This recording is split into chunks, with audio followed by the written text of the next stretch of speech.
প্ৰথমতে আপোনালোক সকলোকে মাঘ বিহু বহুত বহুত আন্তৰিক শুভেচ্ছা জনালোঁ ভোগালী বিহুৰ। তো ইয়াতে মই আপোনালোকক অকণমান দেখাম যে ইয়াত আজি কেনেকৈ খানাপাৰা ভেটেনেৰী ফিল্ডত বিহু এটা মেলা পাতিছিলে। সেই মেলা আজি অন্তিমটো দিন আপোনালোকে চাব পাৰে। এয়া ধুনীয়াকৈ তেওঁলোকে এটা গাঁৱলীয়া পৰিৱেশ দিছে, বিহুৰ পৰিৱেশ এটা ইয়াত সৃষ্টি কৰিছে।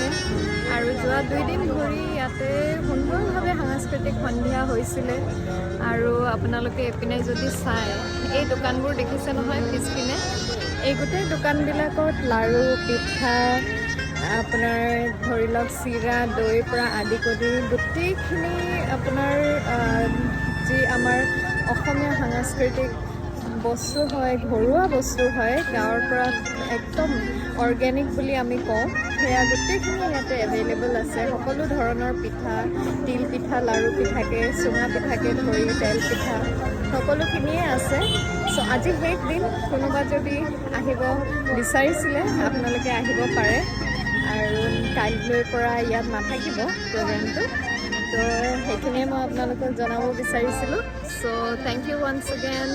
আৰু আপোনালোক সকলোকে বিহুৰ আকৌ এবাৰ আন্তৰিক শুভেচ্ছা জনালোঁ। ধন্যবাদ। Bye bye.